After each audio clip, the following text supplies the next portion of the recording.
ছাত্র দল কিন্তু চেষ্টা করেছে, কিন্তু ছাত্র শিবির তো ছিল না। ছাত্র শিবির আত্মগোপনে ছিল, অন্তরালে ছিল, বলা হয় যে ছাত্র লীগের সাথে মিশে ছিল এবং পদে থেকে তারা তাদের দলকে গুছিয়েছে।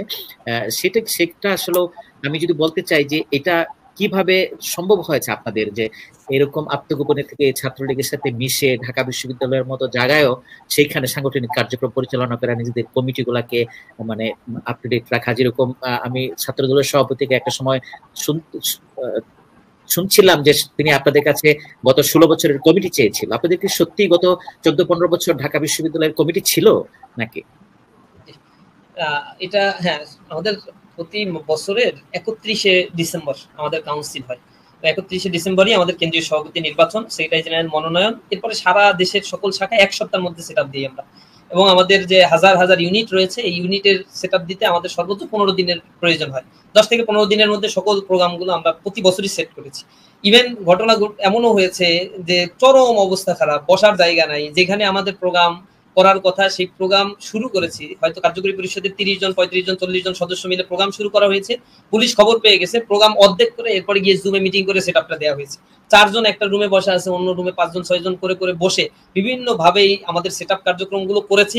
এবং একদিনের জন্য মানে একবারের জন্য আমাদের 1 বছরের সেট আপ আর 1 বছরে চলে যায় না। 15 বছরই আমরা সেট আপ দিয়েছি। ছাত্র দলের কাছে আমাদের প্রশ্ন যে বিগত 15 বছরে কয়টা কাউন্সিল করতে পারছে, কয়টা সভাপতি তারা সেট আপ দিতে পারছে। আমাদের কেন্দ্রীয় সভাপতি সেট আপ হলে তো সাথে সাথে আমরা সেটা মিডিয়ায় দিয়ে দিয়েছি। প্রতি বছরই সেট আপটা আমাদের মিডিয়ায় আসছে।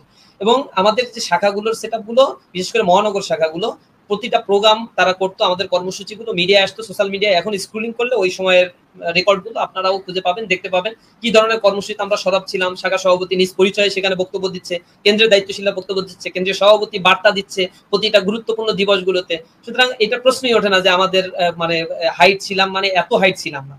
ক্যাম্পাসের ক্ষেত্রে আমাদের একটা নীতিমালা ছিল, যেহেতু আমাদের ইসলামী ছাত্র শিবিরের একবার ইউনিয়ন পর্যায় পর্যন্ত একটা কমিটির মানে একটা অফিসও আমাদেরকে ওপেন করতে দেওয়া হয়নি। এবং একবার কেন্দ্রীয় অফিস তো 12 বছর তালাবদ্ধ ছিল। আমি একবার একটু তালাবদ্ধ অবস্থায় কোনোভাবে মুখ ঢেকে কেন্দ্রীয় অফিসে গিয়েছিলাম যে ভিতরের অবস্থাটা একটু দেখার জন্য।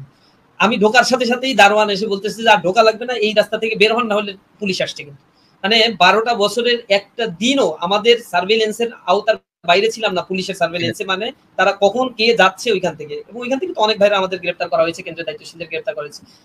একটা অফিসও আমরা খুলতে পারি নাই। ছাত্র দল বা যারা এগুলো বলে তাদের কাছে আমাদের প্রশ্ন যে তারা কতদিন তারা অফিসহীন অবস্থায় ছিল।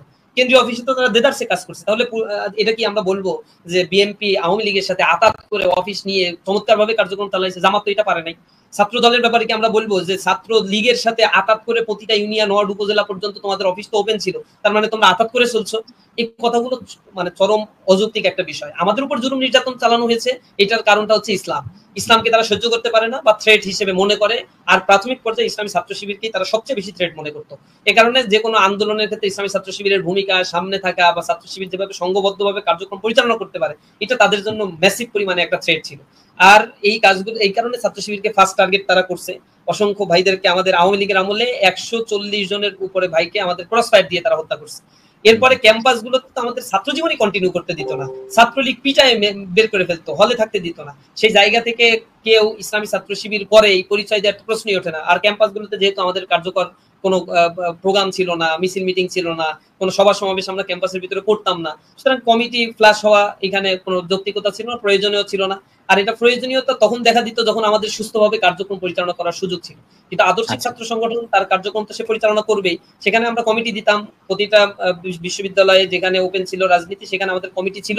কমিটিগুলো কার্যক্রম পরিচালনা করতো। বাইরে এসে আমাদের মেস ছিল, অফিস ছিল প্রত্যেকটা বিশ্ববিদ্যালয়ে। এখন হয়তো অফিসগুলো ওপেন করা হয়েছে, তখন অফিসগুলো হাইড করে বিভিন্নভাবে কার্যক্রম পরিচালনা করতে হতো। টিকে থাকার লড়াই ছিল আমাদের 17 বছর। এই টিকে থাকার লড়াইয়ে যত কৌশল নেওয়া যায়, এই কৌশলকে কখনোই অন্যভাবে মিনিং করার সুযোগ নাই। এইটা যদি টিকে থাকতে না পারতাম, তাহলে জুলাইয়ের মতো এই আন্দোলনে এত ইউনাইটেড ফোর্স হয়ে আওয়ামী ফ্যাসিবাদের বিরুদ্ধে দাঁড়িয়ে থাকা, এটা স্যার ঠিকানে কোনো কথা ছিল না।